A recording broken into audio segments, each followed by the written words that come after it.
"25 days away from SummerSlam.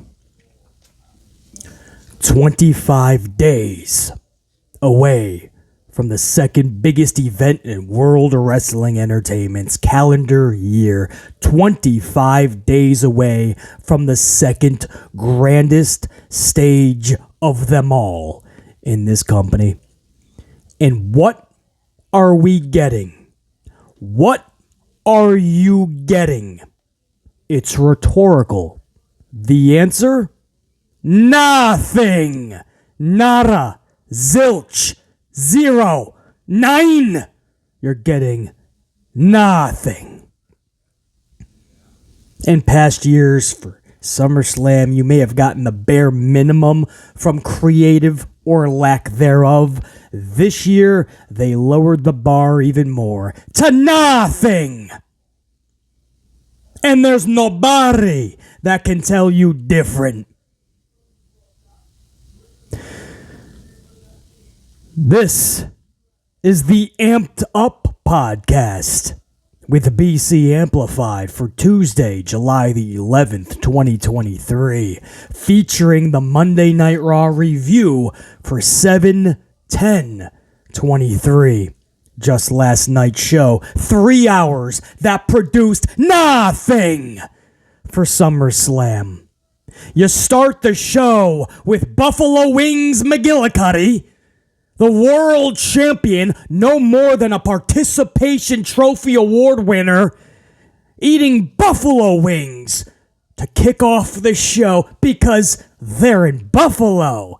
You see the connection? WWE creative at its finest. Company is so funny. Buffalo Wings. And when the night ended, you get the redundant, lackluster, beyond lazy 6-man tag special from World Wrestling Entertainment. You know, you wait 3 hours on your Monday night to get to a nonsensical 6-man tag that does nothing for nobody. Owens and Zayn main eventing WrestleMania, and damn, was it all downhill after that, wasn't it? They're complete afterthoughts. They're only used in 6-man tag matches on Monday Night Raw. They're tagging up with Scooter McGhee, Matt Riddle. They're tagging up with a participation trophy award-winning Sethington Rollins. They partner up with Cody Rhodes to have all these 6-man tags. Judgment Day, Imperium, and repeat the process. Rinse and repeat. 6-man tags to end Monday Night Raw. It's nauseating. BC got to the point where I don't even have to watch the last half an hour. It is a waste of time. And we end the show with the Judgment Day Kevin Patrick screaming, "They're unified, Corey! Corey, they're unified!" The fuck does that have to do for SummerSlam? Balor's not even in a match. Sethington's not in a match. Are you going to redo them? Are you going to play it back? Did you have nothing for them for SummerSlam? So a match that was barely plausible at Money in the Bank, because we saw this match 62 times in the past. They were just facing each other for the United States title last year, and nobody cared about that either. But okay, no harm, no foul. It's Money in the Bank put on Balor and Sethington. Now you're going to run it back because creative dipshit 612 is like, I don't have anything. And creative dipshit 462 is like, well, I don't either. So here comes doofus son-in-law. I have an idea. Let's run it back again. Is that what we're going to do? And now they're united. Wow, you got to watch SummerSlam. Now Judgment Day is united. That's the biggest thing Raw has going on right now. The Judgment Day is united. If you missed a damn week, you didn't know that they were divided or being divided. Nobody cares. Nobody cares about Damian Priest with a damn briefcase. Nobody cares about Balor having another match with a participation paper champion like Sethington.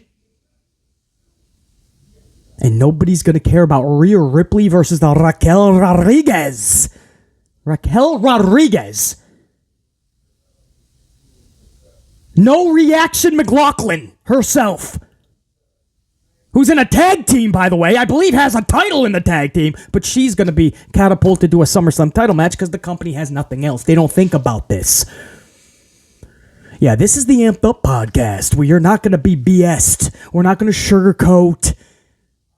No, the time for that's done. There's 25 days away from an event that I always looked forward to right around my birthday at SummerSlam. It was always special because we didn't grow up with a lot of money. Sometimes ordering SummerSlam was my only present from my mother. That's what I got, right? What I want for my birthday, Ma, I want SummerSlam, right? That's what BC got. And I couldn't be more happy. I didn't need the latest kicks. I didn't need the latest swag. I didn't need a new bike. I wanted SummerSlam.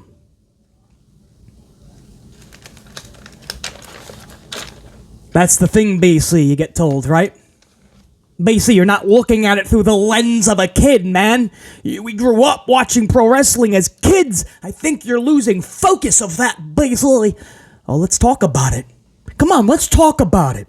Let's have a real, and I'm talking the realest, most truthful, honest, amplified conversation about World Wrestling Entertainment, Monday Night Raw, and SummerSlam. Let's kill 3 birds with 1 stone. Come on in. Let's get amplified.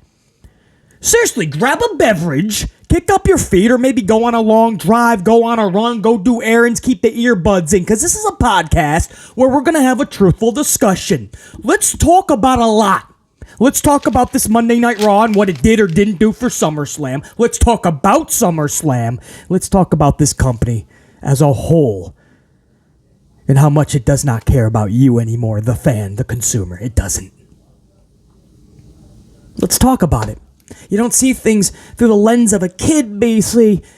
That's because when we were kids, it was fun. You go back, the adults could have just as much fun as the kids back in the day because there were larger-than-life characters and storylines that you could gravitate, navigate, and be captivated by. To and by. I understand gone are the days of SummerSlam 1992. British Bulldog and Bret Hart for the IC title. Back then, something like the IC title was part of a double main event. Mid-card title. There in England, you have British Bulldog versus Bret Hart. The storyline with Bret Hart's sister married to Davey Boy Smith. Oh, the storyline going into SummerSlam 1992. I understand gone are those days. But you can't put together some stories that captivate us? You take this one bloodline thing for the past several years and you beat it. You beat it down until there's nothing left. The nail can't go any further into the coffin. To the point where now on Monday Night Raw, they just regurgitate the bloodline story every week. Why not? Monday Night Raw has nothing. I understand you can't go back to something like 92 when a lot of us were kids. Maybe some of you not even born yet, but I'm sure you fell in love with wrestling because you had larger-than-life characters in your era. You had storylines that were fun to you, right?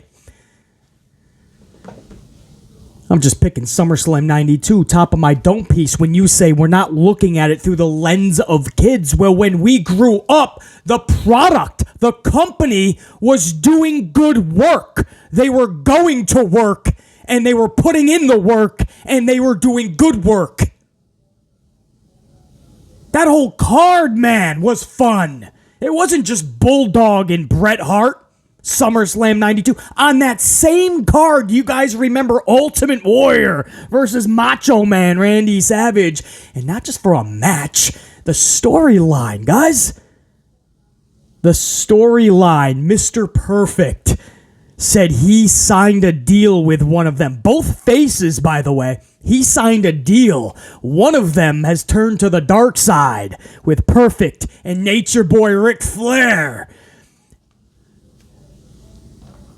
That Heenan family was about to grow to an amplified status. They just landed Macho Man or Warrior. One of the two. Warrior's looking at Macho Man like, how dare you? Macho's looking at Warrior like, how fucking dare you? I didn't sign with him. And for weeks, as a fan, you didn't know who Mr. Perfect got. You were paying your money just to see that decision get made at SummerSlam, Wembley Stadium, 1992.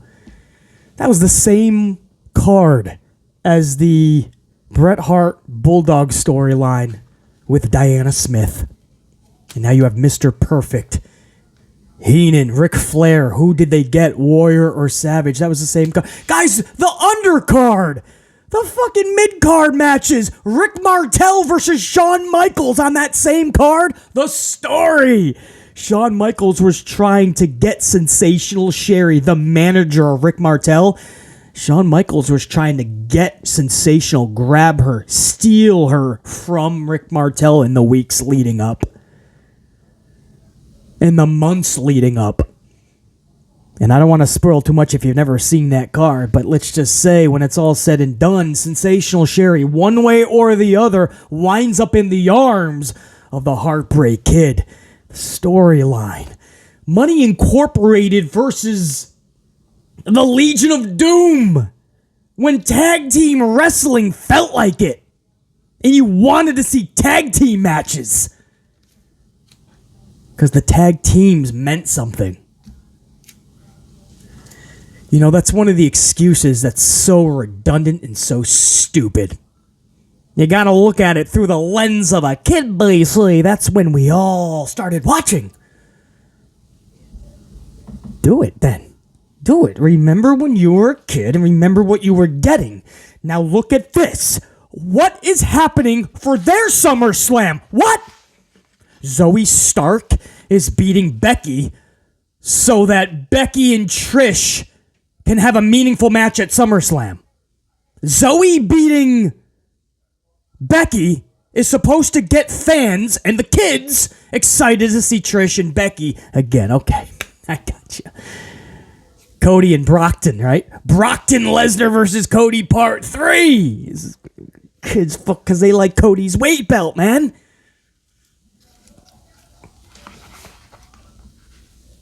What's the story?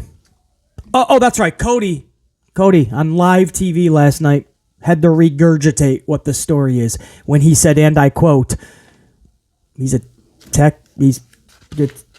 for nothing. There is no reason. For no reason. That was a quote. No reason. Cody Rhodes said that last night on Raw. His feud with Brockton Lesnar, there's no reason for it. He doesn't know why. But we gotta see it all summer long. No reason. That's the story. The story is there is none. It's like Seinfeld, right? It's a show about nothing, and it became successful. So WWE's like, well, what if we don't even have to get creative? What if we don't even have to put in the bare minimum? What if we had a story about no story? And that's what they're doing. Awesome. Cool. What else you got? Come on. Shayna and Ronda? Yeah? They've tried everything. Nobody gives a shit. Singly, as a tag team, it lasted a few weeks. And as champions, by the way, for a week or two. Shayna's out there defeating Emma in 90 seconds, and then Ronda comes out, chases her away. But then last week, Shayna looked like she was dominant.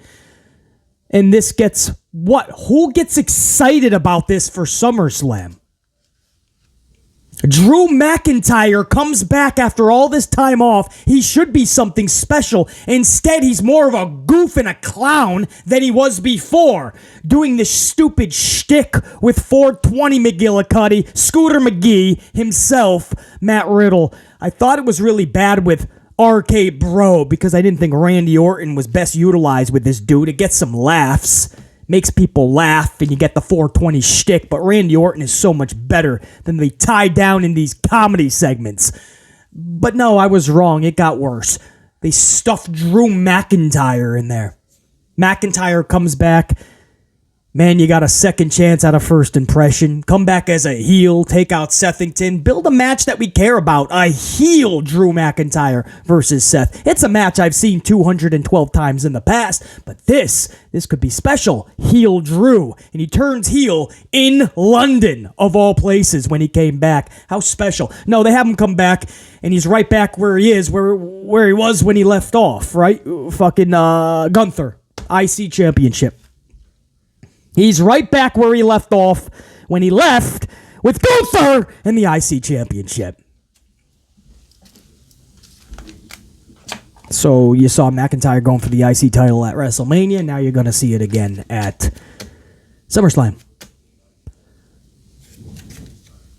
Maxine graduates Alpha Academy. What does that have to do with SummerSlam? You're going to get Viking Raiders versus Alpha Academy for the 62nd time? Bronston Reed helps Miz defeat Tommaso. What's that got to do for SummerSlam? Is Johnny Gargano coming back next week with 19 days away from SummerSlam? And DIY is going to take on Bronston and Miz? Everyone's going to bust a nut because DIY's back in a division that's non-existent? What's that going to do for them? After SummerSlam, they're going to be just as much of afterthoughts as they were individually. You think DIY is going to be special? That's adorable. Remember, there's no division. Teams like the New Day got ultra stale. Street Profits never truly even got off the ground. Alpha Academy became just comedy jokes. Viking Raiders, the War Machine, absolute dreadful, tragic booking. And I can keep going on and on. DIY is going to save the division, yeah, just like Sasha and Bayley were lied to and said you were going to create something special for the women's tag division. And then Sasha bought into the same BS with Trinity Fatu Naomi, and they were lied to. And they had to walk the fuck out because they realized tag championships in a non-existent division makes us irrelevant. DIY gets back together, everybody busts a nut, and then what? DIY's back. There's no division for him. Looks like that's where they're going. Johnny's ready to come back any day now. Bronston helps out Miz, and that excites you for SummerSlam. Awesome. Chelsea Green, Sonya Deville defeat Caden and Carter last night. Or no, Caden Carter and Chance. Who the fuck? Who cares? Who cares? I mean, they're already losing left and right.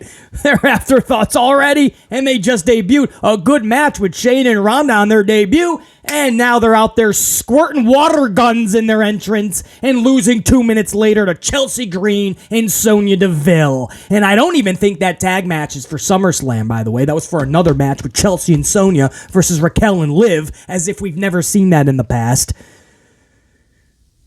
But that's not even for SummerSlam. They're just going to do that next week on Raw. And they're going to catapult Raquel to a championship match at SummerSlam. That makes sense. No, it doesn't. No, it doesn't. Raquel versus Rhea Ripley is going to excite you for SummerSlam. I'm just having an honest discussion here, guys. This is not a card that is exciting people. Because nothing you're doing is exciting them. You want Trish and Becky, I'm cool with it. Get us to that point. Make us really feel it. Get us behind the idea. Trish, Becky, SummerSlam, second biggest stage in the calendar year for WWE. Instead, Zoe's just beating Becky. Fruit roll up. Peekaboo, gotcha, tag, you're it, check you. What are you doing? Cody out there cutting a promo saying, I don't know, there is no reason why we're feuding, but I'm going to do it again with Brockton at SummerSlam. What are we doing? What are we doing? Sethington out there eating buffalo wings to start the show and a nonsensical six-man tag with Sethington, KO, and Sami to end the show. What are you doing? What are you doing? You setting up Balor and Sethington again? So that we can tease the cash-in from Damian Priest, which nobody gives a F about. Botch should have been on LA Knight when that music hits and we all care about him teasing a briefcase cash-in. Damian Priest, nobody cares. Let's be honest. I'm done playing the nice route because we all respect these wrestlers, so we don't want to step on their toes too much, right? We don't want to be too negative or come across like we are because we like them. We respect them. It's time to start telling the truth so that we, the fans, can get a better product. Damian Priest with a briefcase is about as special as a snail and a penguin shitting out a squirrel. It's not entertaining. That would probably get more ratings, actually. The point is, it's about as special as such situation. Nobody cares about Damian Priest with a damn briefcase, man. Nobody cares about the Judgment Day's tension, and last night they stood unified. A bootleg bloodline story to the point where Corey Patrick, what the fuck is this guy's name? Corey Matthews. No, that's Boy Meets World. The fuck is this guy's name? Corey Graves, live on commentary, called the Judgment Day the Bloodline. The Bloodline tension and implosion, and he had to be corrected. It's the Judgment Day, Corey. It's the summer of imploding families. Called it the Bloodline. Can't even blame him. They're like, hey, let's try it with the Judgment Day. The point is, A, they haven't been together long enough. B, they're not relevant enough. And they're all over these Monday Night Raws, and it couldn't be any more boring. Plastering all of them all over the show isn't good booking. There's a difference, guys. BC, they're giving them the TV time. Look at what they're doing, man.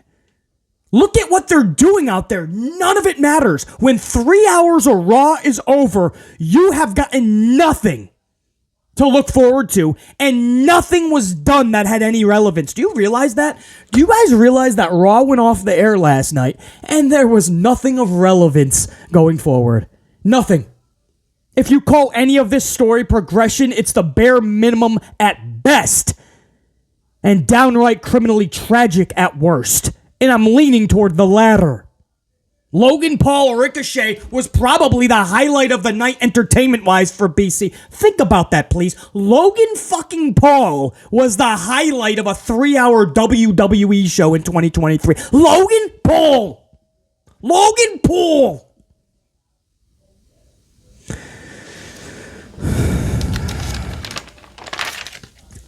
You got a dude eating buffalo wings because it's Buffalo. This is WWE in 2023. No, there is no mulligans for these shows going forward. This is a shit card. Drew McIntyre and Scooter McGhee versus Imperium? Drew Snoozentyre and Scooter McGhee versus Imperium. Zoe Stark and Becky. Maxine's graduating. Shayna versus Emma. In a 6-man nonsensical tag. And this was Monday Night Raw last night, 7/10/23. Let's talk about it. Let's dissect it, right? BC, could it have really been that boring? Was it really that redundant, and was it really that nonsensical? Did it really do nothing going forward? Well, let's go over it. Let's see together. Maybe I'm just putting it all into one fucking ball and trying to stuff it into the corner. Maybe BC's wrong. Let's see. Let's start from the jump with Buffalo Wings McGillicuddy, Sethington, the Participation Trophy Award winner himself.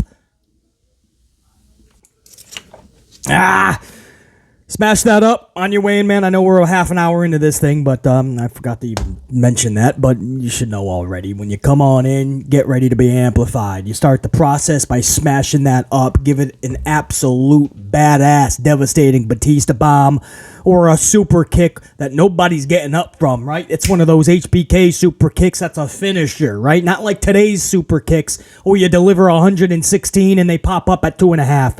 No. Come on, give it a sharpshooter for a good 21-minute. Put that like button on its back looking up at the lights. Smash it. Appreciate it, guys. Channel members, salute every single one of my gold card member channel members up in the unit checking out this review on today's Amped Up podcast. Much love and respect to every channel member and to the super thankers over the last 24 hours, maybe a little bit more. The last podcast we put up, Amped Up. There was a lot of super thankers chucking coffees over at the channel. I will get to every single one of you guys at the end of this podcast, as always. Buffalo Wings McGillicuddy, Sethington, the Participation Trophy Award winner himself. You get a title, you get a title, you get a title, and you get a title. Buffalo Wings McGillicuddy's out there eating his buffalo wings because they're in Buffalo, and Dum Dum is in the ring, and they set up a match for later in the night. That's it. That's the review. What more do you want me to say? Balor was out there first, demanding that Priest come out, I believe, because there's tension in the Judgment Day. Rhea comes out instead, steps up to Finn, and Finn just leaves. I'm out of here. I don't need this. And out comes Buffalo Wings McGillicuddy. And Buffalo Wings and Dum Dum start arguing, and they set up a match for later in the night that would eventually become a 6-man tag. But that's your opener. 25 days away from SummerSlam, and this dude's eating buffalo wings. Talking trash to Dum Dum.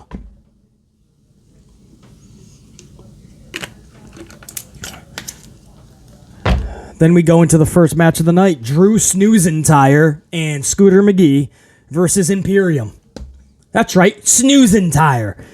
We respect Drew McIntyre. Much love and respect to that dude. Seriously, man, he's such a good dude. And we were hoping for the best with his booking when he came back. And he's even more of an afterthought clown than when he left. This dude is just in there in weird matches with Scooter McGhee. He's doing these weird backstage comedy segments with Scooter McGhee. This is worse than RK Bro. Snoozentyre and Scooter versus Imperium. This was 3 minutes-ish. Truth is, BC grabbed his coffee from the office studio, and when it was over when I came back, guys. I left my coffee in the office studio. I went to go get it. I may have did a second of business real quick that I saw up on the screen that I had to take care of. Grab my coffee. I come back with my coffee, and it's over. It's over. So, okay. You know what? That's best. Let me just put that in my notes. Grabbed my coffee, match was over. And that's what I put in I put it in my fucking notes. That's it. Nothing happened here. And then they celebrated. Snoozentyre and Scooter. Snoozentyre put his Claymore party. 1, 2, 12, 16 Claymores. And he put the party into a bag. Put it on his back like a knapsack. Because there's no school anymore, right? Orange Cassidy and McIntyre, they emptied their bags of all their books and their trapper keepers. And now they're putting their clay, right? Orange Cassidy's putting all his oranges in there. And fucking, you got Snoozentyre putting his Claymore potty, threw his backpack over his shoulders, and he jumped on Scooter McGhee's scooter, and they just started doing the fucking celebration tour around the ring. Yeah, we won! Adrian! I did it! We did it! We beat Imperium in a 3-minute match. What's it doing for SummerSlam? What's it doing for Raw? How does this excite anybody? What is this? Who wants to see that to open the show? Dude eating buffalo wings, arguing with Dum Dum about a match nobody needs to see later in the night, and then Snoozentyre and Scooter win a 3-minute match against Imperium. Imperium is best for one thing, collecting L's at a rapid rate. Drew is just as much of a goof now as Matthew Riddle. paint them up, make them a couple of bootleg clowns. And I say bootleg because them together couldn't equal an ounce, a speck of potential overpower as Doink the Clown had. Doink the Clown is a clown I wanted to see on my TV. Drew and Matt Riddle? Fucking Snoozentyre type television. Hour number one ends with... That's right. Hour number one ends. Guys, we're eating buffalo wings... And we're riding our scooter and our flip-flops around the ring, and then we're ending the hour because that's all that happened. The rest of hour number one, we rewatched the Bloodline story from SmackDown. That's all we did, right? Because that's the only story in WWE. So let's just regurgitate a good 10 minutes and dedicate it to that. And then we had some other filler. That was it. Snoozentyre and Scooter, Buffalo Wings McGillicuddy, and then... Judgment Day is setting a trap on Sethington Rollins in the ring. KO and Sami hit the ring and Judgment Day runs away. Please think about that. This is a group that's supposed to be taken seriously, right? Forget the fact that they've already been worse than 50-50 booked. Briefcases, titles, it doesn't change the fact that they're worse than 50-50 booked. They lose big matches more than they win big matches. Their booking has been atrocious. Even when they try to overexpose them, they do them more filthy than anything. Because the booking is that bad. Picture Judgment Day setting a trap for Sethington. This is this group that's now on the same page. And they set this trap for Sethington. And 40 seconds later, they're running away from their own trap. The only thing it took to spoil this trap was KO and Zayn to run to the ring. That's all it took. And Judgment Day is running away. Please think about that.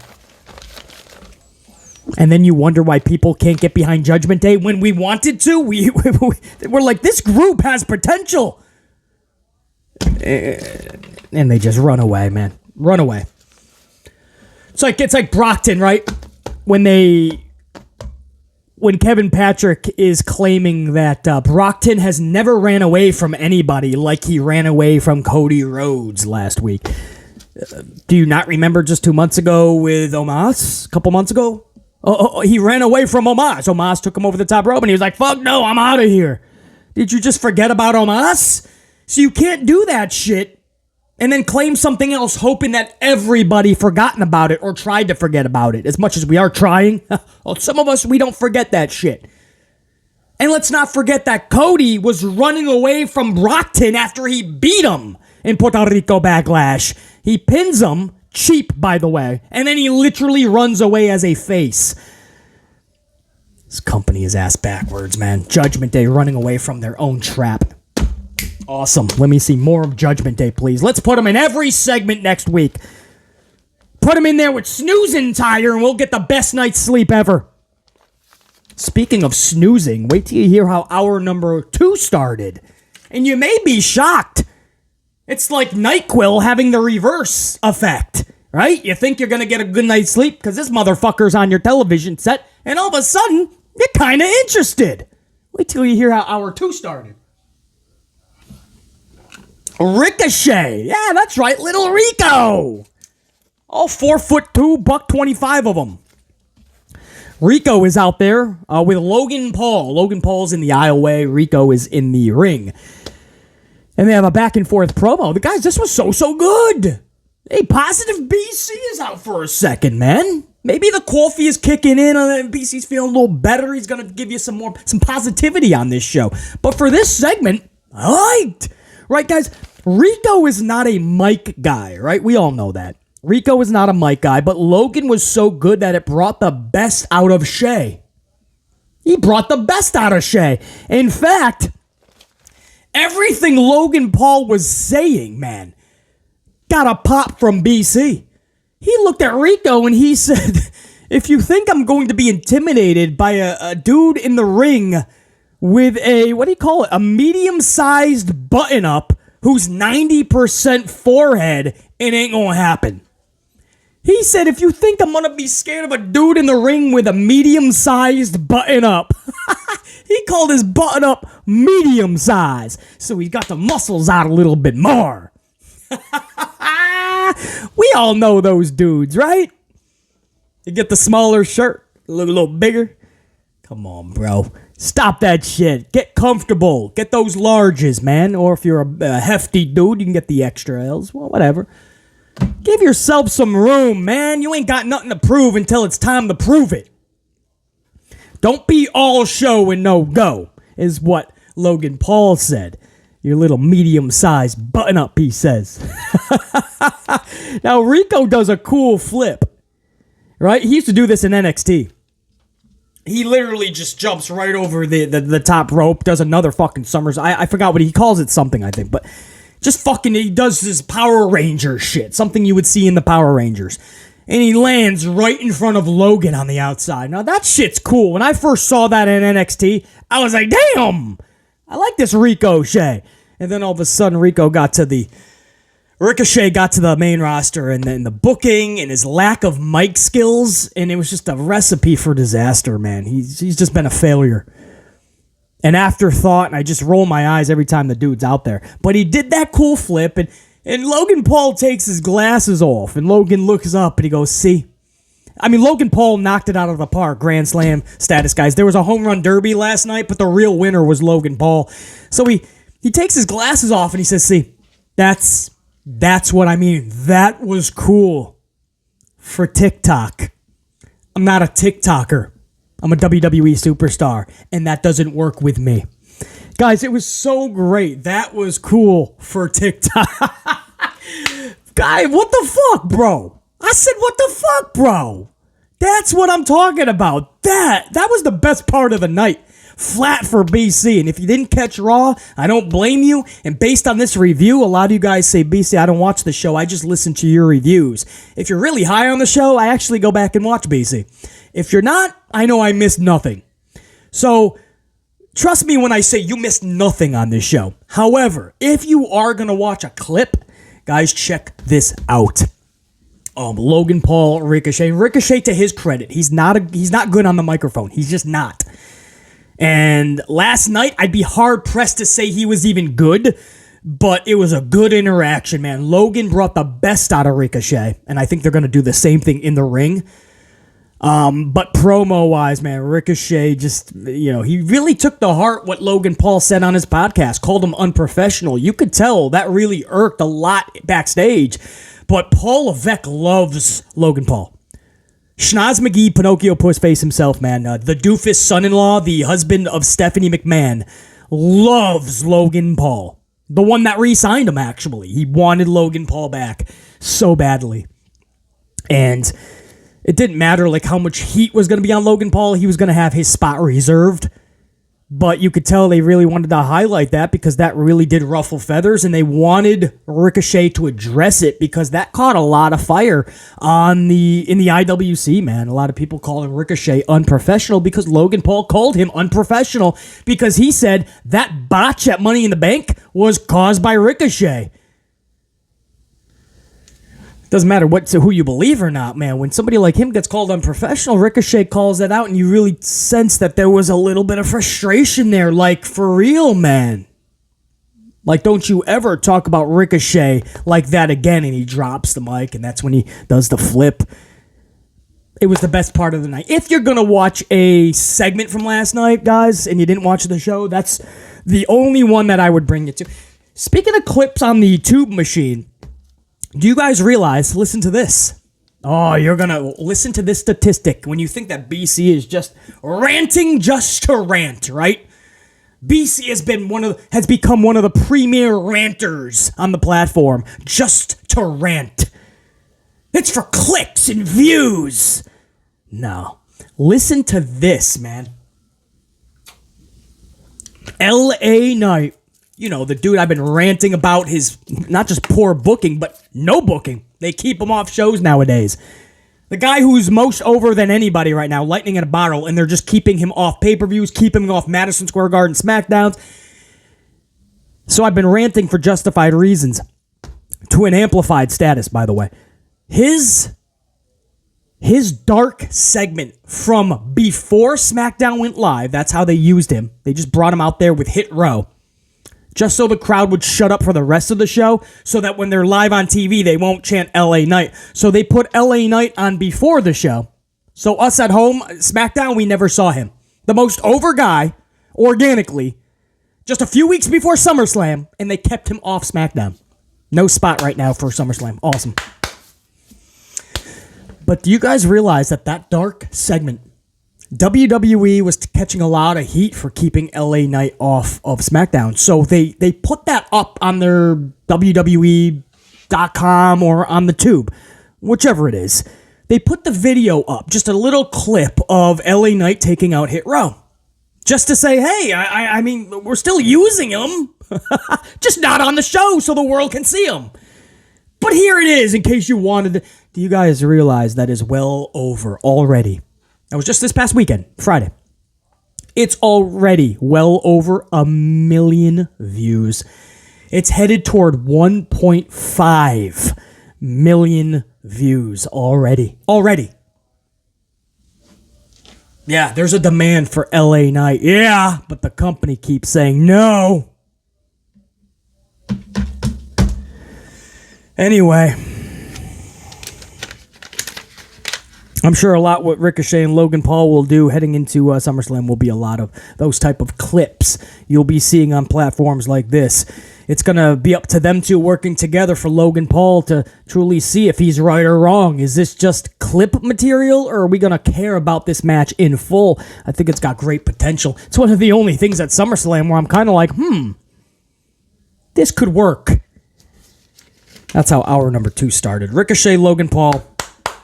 I liked it. There you go.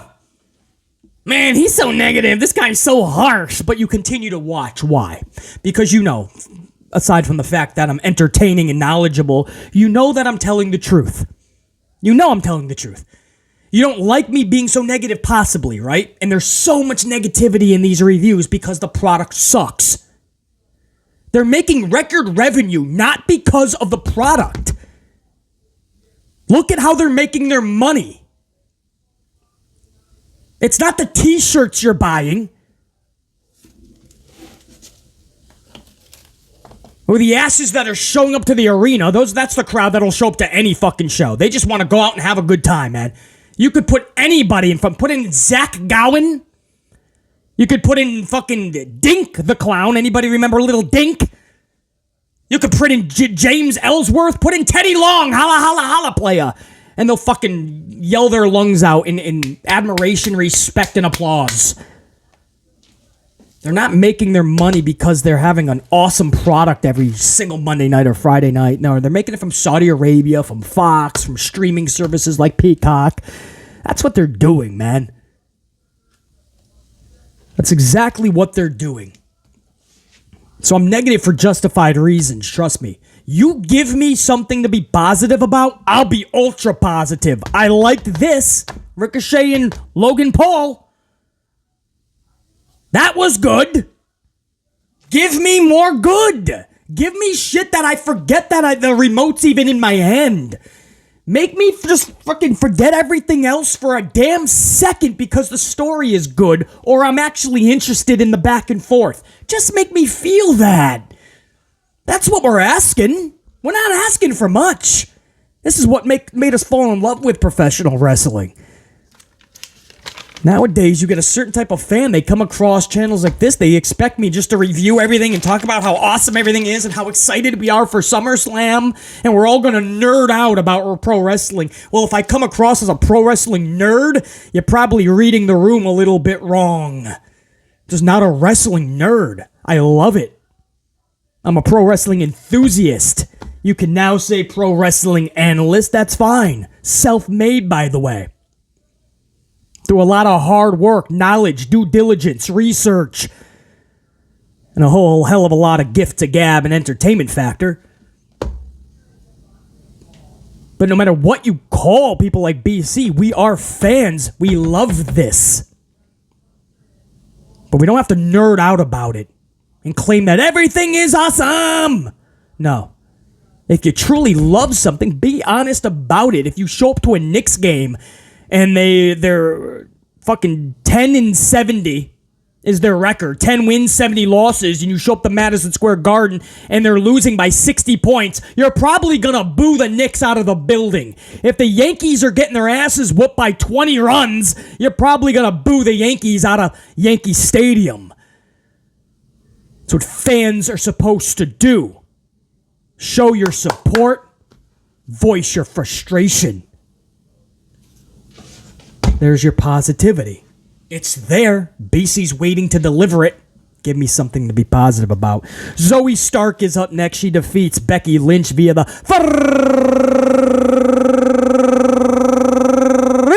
fruit roll-up. That's right. Zoe Stark defeats Becky Lynch via that fruity roll-up. They let them wrestle, and they probably shouldn't have, by the way. Much respect to Becky, but Zoe is just really fucking good. And there was just no way Becky could hang. I'm saying it. Much respect to Becky Lynch. Much respect to Rebecca Quinn, the lady behind the Becky Lynch character. But Zoe is too good. That's my assessment. I watched this match vividly. Zoe is just so good, and there was many times where Becky couldn't keep up.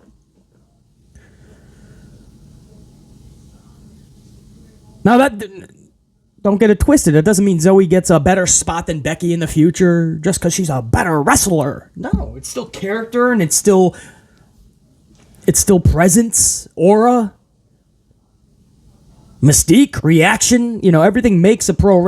Ultimate Warrior. I always say this. Everyone says he's one of the worst wrestlers ever, but he was one of the best because he checked off every other box. He's the guy you wanted to see. Didn't matter if it was in there for 30 seconds. He made you feel something. You could have a guy in there for 30 minutes having a match and you felt nothing for 30 minutes. That's what she said. But the point is, I'm not saying Zoe deserves more than Becky, but match-wise, and the fact that they let them actually wrestle for several minutes more than what we usually see, over the course of at least one commercial break, maybe two, you could see a lot where Becky was kind of exposed. And Zoe, man, there's a future there. If she really owns her craft on that microphone, and the booking can somehow solidify themselves behind her, Zoe Stark could be something huge, man. And I never was big on her, by the way. Never. Even when she debuted. Not too long ago on the main roster. What was it, a month ago? Ish? Maybe a little bit more. I told you guys, I'm not seeing a lot, man. But I do like her and Trish, I told you. I felt that's a good connection where she can learn so much from Trish. Trish can bounce off of her.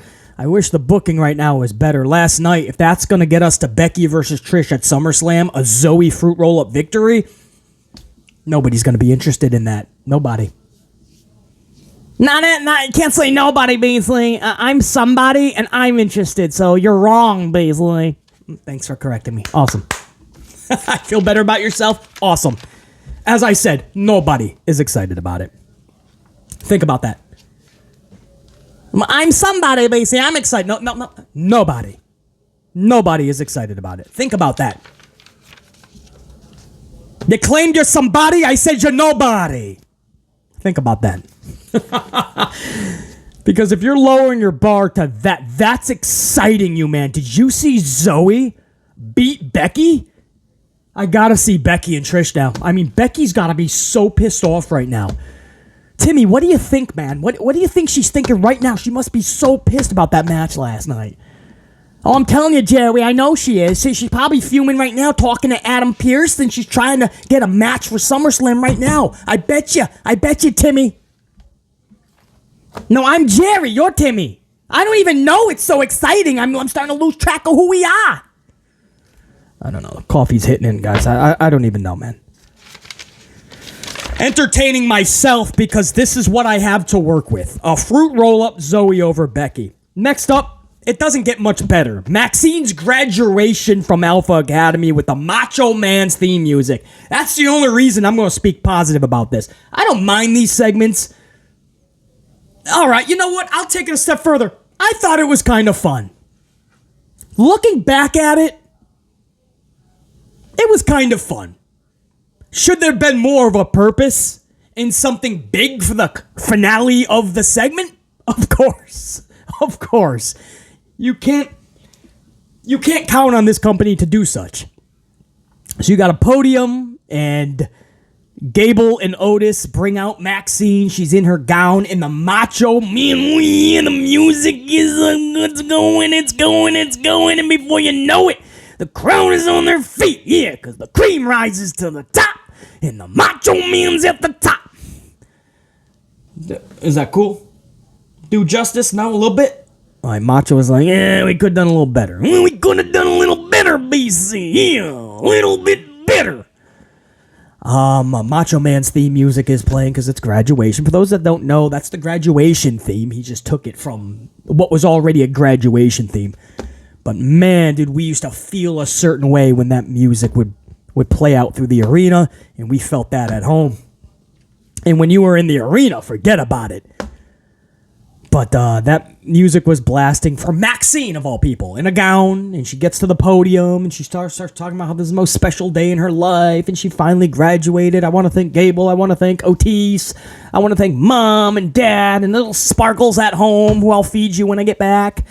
Don't bite the trainer. Don't bite the neighbor, Sparkles.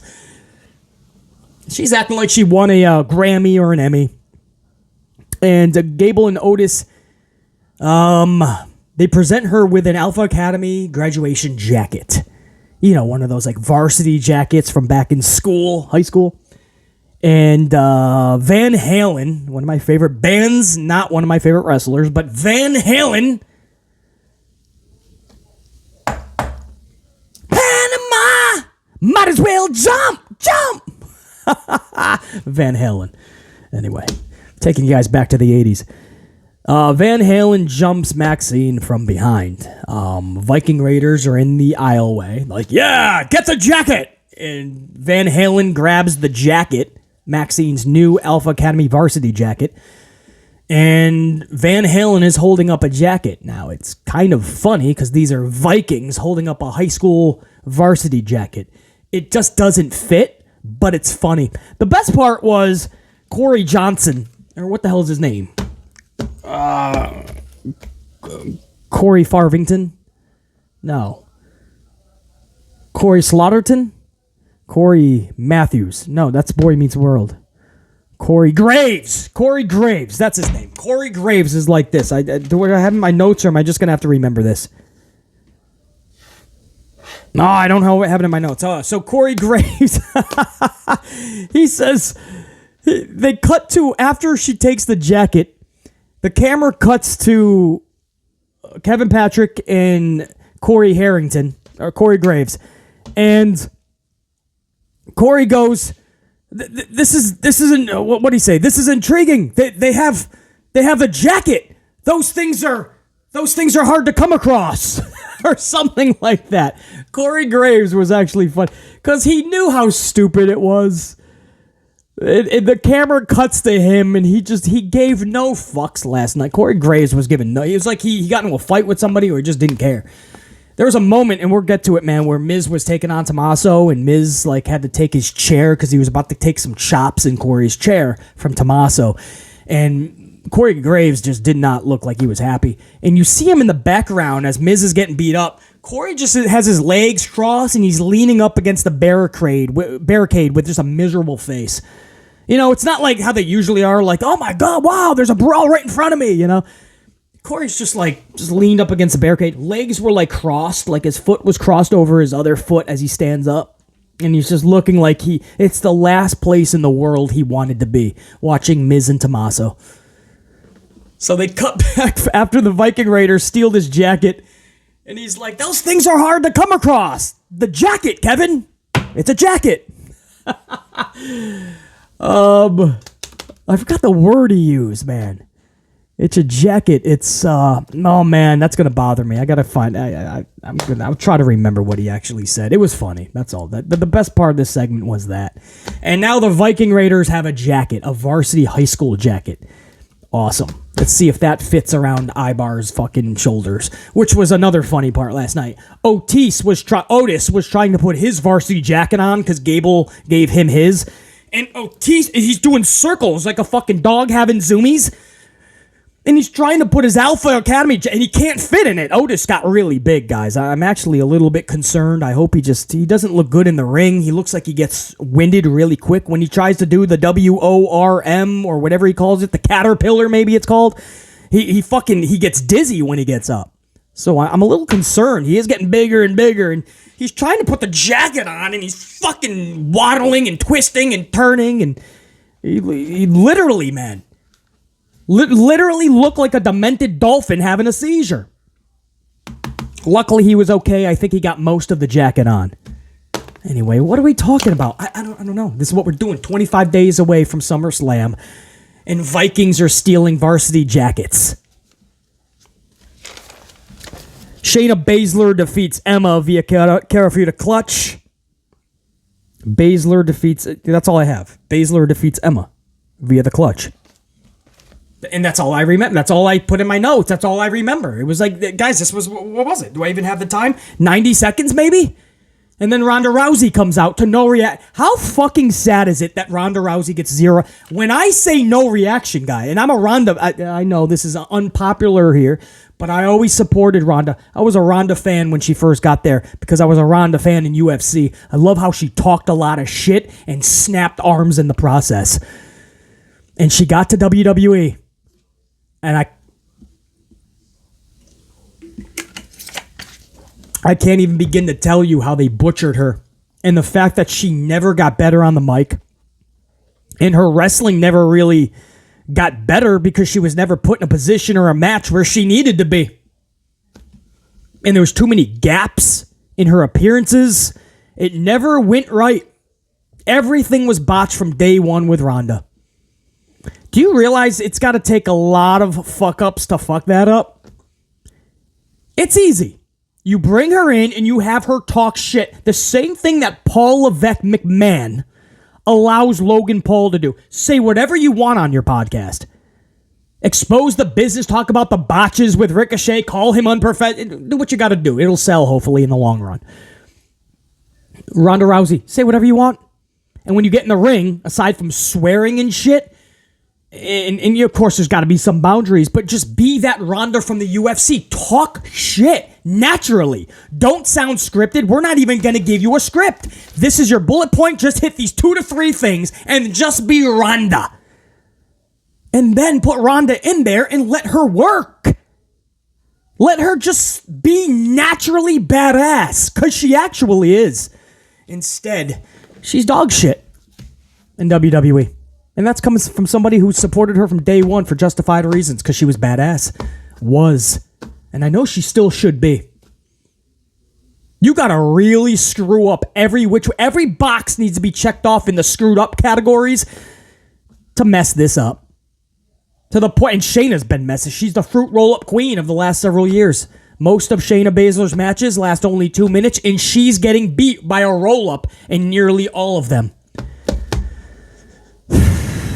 And then they form a tag team, and we think, okay, maybe this will help save them if you throw them together. Maybe they can help in the process create a real women's division. It lasts 2 weeks, and they're already facing each other at SummerSlam. And nobody cares. Ronda comes out after Shayna defeats Emma in 90 seconds, and Ronda gets her in an arm bar, but Shayna escapes and kind of runs away. Shayna was badass last week. Shayna's running away this week, 50-50, with no real story that is captivating us. We're just hoping that when they get in the ring, it's going to feel real. The problem is, last night when they started their tussle, it didn't feel real. Ronda's not laying in. Shayna is timid with Ronda. When they get to SummerSlam, balls to the wall. You're going to come back with scrapes, bruises, straight up cuts. You're going to get fucked up. Maybe you broke some fingers, maybe an ankle. That's going to be the match that defines their legacy, or at least everything going for it. That's going to be the match that's going to be on their highlight reels. It could either be a good highlight or a bad one. I hope they bring it in a much more realistic form and fashion than they did last night. Cody Rhodes ends hour number 2. This was a good promo. He's almost too good, Cody Rhodes, because you think the crowd is bored as shit, but they're really just hooked on his message. They're really listening to every word, man. Cody Rhodes is a great storyteller. If only the company gave him a story to tell. It was sad because last night he actually admitted that he's facing, and I think he's admitted this in the past anyway, but he just did it again. He doesn't know why Brockton's even attacking him. He literally says, I gotta face Brockton for no reason. No reason, he says. There's not a reason to why they're having a summer of matches. It's bad when the performer even says, there's no reason why we're fighting, but we gotta fight again. Awesome. Miz versus Tommaso Ciampa. This is no DQ. Miz pins Ciampa after Bronston Reed takes out and literally squashes Ciampa. And now everybody's thinking Gargano next week, and that'll set up maybe a SummerSlam match. Gargano, Ciampa versus Miz and Bronston. And everybody will bust a nut because DIY is back. Guys, I'm thinking long-term, just like I was for Cody. For those that said he needed struggle and adversity, and this is the right call, Beasley. What happened? Your champion went on vacation, had some tag matches, and now he's in a family implosion storyline where the fucking tribal lay is worth more than the title. No, the title should have been on Cody because I was looking ahead. I saw all these problems before they even came about. I said the same thing about LA Knight. Now it's the right call. Damian could use it, Beasley. LA Knight's already getting over. And now Damian's an afterthought with the briefcase, just like he was before he had the briefcase. Nobody's excited to see Damian with a briefcase. No, I was already envisioning this. Meanwhile, LA Knight isn't even on SmackDown after Money in the Bank. A day after Money in the Bank, LA Knight was losing to Rey Mysterio at a house show. Madison Square Garden SmackDown kept off the show. But it was the right call? No, it wasn't. BC was looking miles ahead before that car was even on the road. And this is the same situation. You can get excited for DIY, and I assure you, if they're in a non-existent division, then Gargano and Ciampa are going to be booked just like they are now, and maybe even worse, if that's possible. Chelsea Green and Sonya Deville defeat Kaden Carter, Katana Chance. Green wins with the Fruit Roll-Up in roughly 90 seconds. Chelsea Green and Deville going for tag gold against Raquel and Liv. Now, do we hot potato these titles to Chelsea and Deville out of nowhere because maybe Rhea Ripley gets pissed off at Raquel? Because last night, Rhea once again walked in front of Raquel and said, stay out of my business. Does Rhea cost them tag titles, and that's how we get Raquel and Rhea announced for SummerSlam next week? For SummerSlam? Is that announcement next week because Rhea cost them titles, and they're really going to lose titles to Sonya and Chelsea, and the merry-go-round where everybody gets to hold these titles keeps going around and around in the vicious cycle? Is that really what we're doing? Or is Raquel going into SummerSlam with a tag title on her left shoulder and trying to get the world title on her right shoulder? Chelsea and Deville over Kaden and Katana. And I don't know what Kaden and Katana... They're coming out with fucking squirt guns. They got water guns for an entrance. Shotzi, okay. She drives up with a tank and she blasts off some pyro. But the water guns? What are we doing? And then they lose 90 seconds later. And then we end the show with the typical standard and redundant WWE six-man tag to end Raw. Like always. Six-man tags. And usually it's just the tag title holders. You guys forget that, right? Kevin Owens and Sami Zayn, they're actually still a part of WWE. They're actually tag title holders. You wouldn't know that. They're complete afterthoughts ever since WrestleMania. And that's even going against Roman and Solo. What was that, Night of Champions? Or was that the... Yeah, I think that was Night of Champions. They're afterthoughts. All they do is these weird, stupid, and I mean nonsensical to the highest degree, six-man tags to end Raw. You wait 3 hours on a Monday night, and your main event, 25 days away from SummerSlam, is another six-man tag that nobody gives a fuck about, and it does nothing for nobody. KO and Sami and Cody versus three other individuals. Usually it's Imperium or Judgment Day. Cody Rhodes with KO and Sami, Sethington and KO and Sami, Matt Riddle, KO and Sami. You're just moving apart. Next week or the week after, it'll be Drew McIntyre, KO and Sami. That's how they end these shows. No cliffhanger. Judgment Day versus Sethington, KO, and Zayn. Balor pins Sami Zayn off of a coup de grace. And remember, because BC does. Do you just remember when Sami Zayn was on top of the wrestling world? Had all the momentum in the world, man. It seems like just yesterday, Montreal going against Roman Reigns. And here he is with a tag title in a non-existent division, flat on his back looking up at the lights as Balor pins him. Wow, how fast they have fallen, Sami Zayn and Kevin Owens. And the show just ended like that. Judgment Day celebrating to the hard cam, and Kevin Patrick is like, they're unified, Corey! They're unified! Okay, that's your big story for Monday Night Raw going into SummerSlam? Judgment Day is unified. We never cared about them to begin with. We should have. They had all the potential in the world. Their booking has gone to shit. And every time they're out there, way more than overexposed, by the way, lately, it's in a sea of nothingness. They're unified. You can divide them, unify them, fillet them, bake them, praise them, rip them apart, put them back together, staple them, tape them, glue them. Nobody cares. 3 hours of Raw just to see Judgment Day unified. Man, can't wait to watch SummerSlam now. That's your Monday Night Raw review for 7/10/23 on today's Amped Up podcast with BC Amplified for 7/11/23. I'm not done yet, though. I want to take it to my amplified unit, man. You guys are a big microcosm in this wrestling community. And I want to make sure that I get all you guys, man, all the super thankers. That button down below, that thanks button, we call it super thanks. It's an extension of super chats for regular uploads like this podcast. And there were a few more coffees, actually, on that last podcast we put up within the last 24 to 48 hours. So if you don't mind, I'm going to get them on the big screen. And I'm going to acknowledge all of those super thanks amplified unit members. Let me start off with... I almost couldn't get these names up on the big screen, man. Nah, my super chat super thanks amplified unit members, man. They need to be up on the big screen. Stegmeister! Ash Steggles, the Stegmeister. Which, by the way, the original Stifler from American Pie is in a new commercial. I think it's like Grubhub with... the Jim, his character name was Jim from American Pie. So Jim and Stifler are in a commercial for Grubhub, man. Kind of reigniting that American Pie franchise. I don't know why that just reminded me of that. Stegmeister! Like the Stiffmeister, the Stifler! Anybody remember American Pie? No? Am I dating myself on that? Great franchise, man. Go watch American Pie 2, American Wedding, American Reunion. It's a funny series, man. Stegmeister, anyway.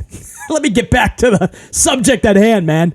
Here's a quick question. 5-Spot Coffee, by the way. Stegmeister, appreciate you, brother. Here's a quick question for you, BC. Where is Cameron Grimes? Because all I've seen him on is the side of a milk carton with the words missing and a reward for his whereabouts.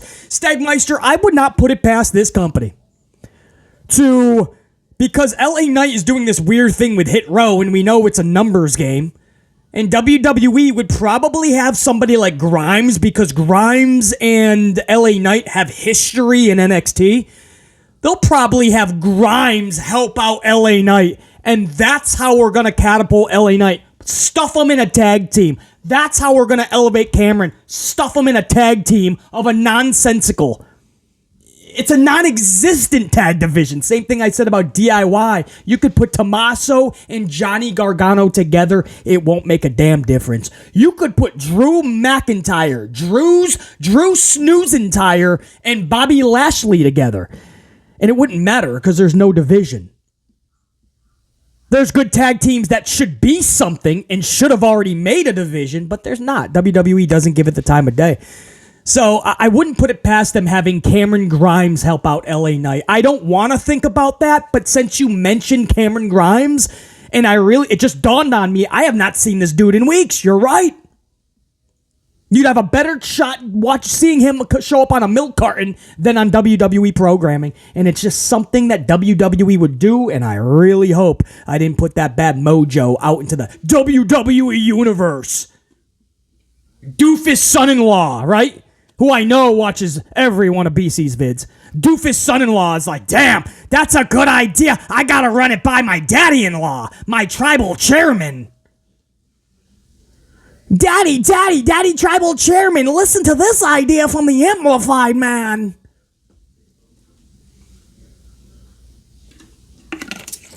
Stegmeister, I don't know. Cameron Grimes is one of my favorites. LA Knight, obviously one of my faves. You put them together, and I'll be the first one to say, wrong, try again. Old Stone Cold. Stegmeister, I appreciate it. JR9 Gaming, fresh off his 22nd birthday. 2-spot super thanks coffee.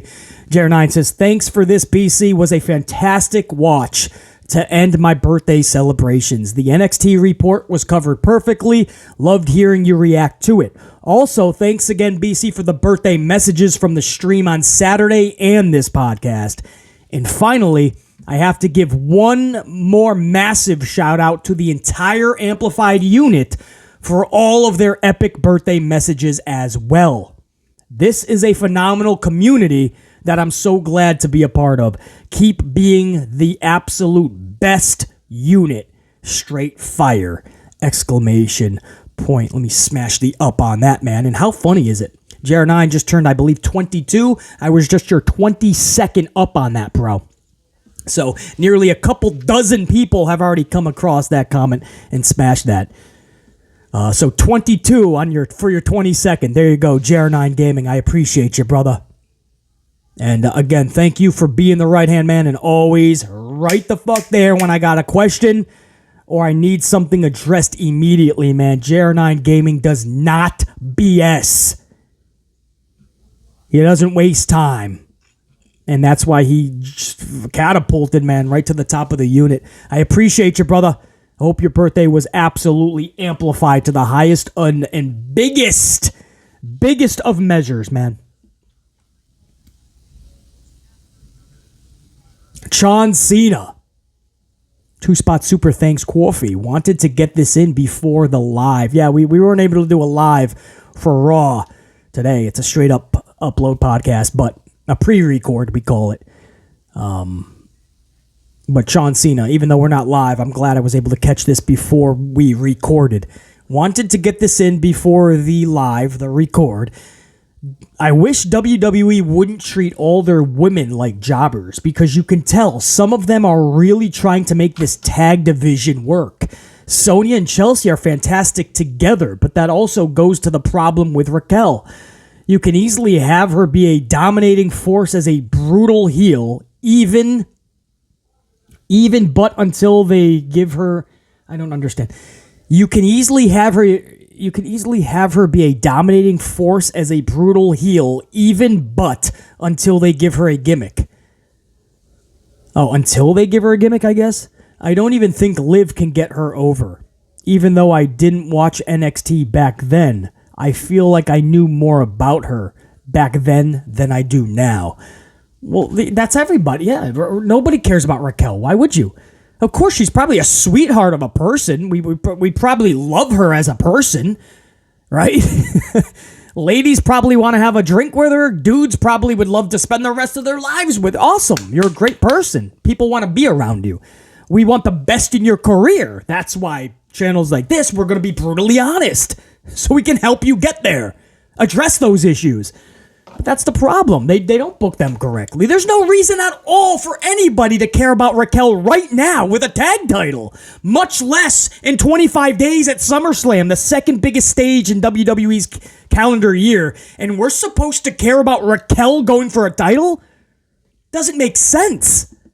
So you're exactly right. You know, everybody's treated jobber status basically. Caden and Chance have this good matchup with Ronda and Basler, and everybody thinks, oh, they're going to build a division around them, right? No, they've been losing left and right ever since, squirting their water guns.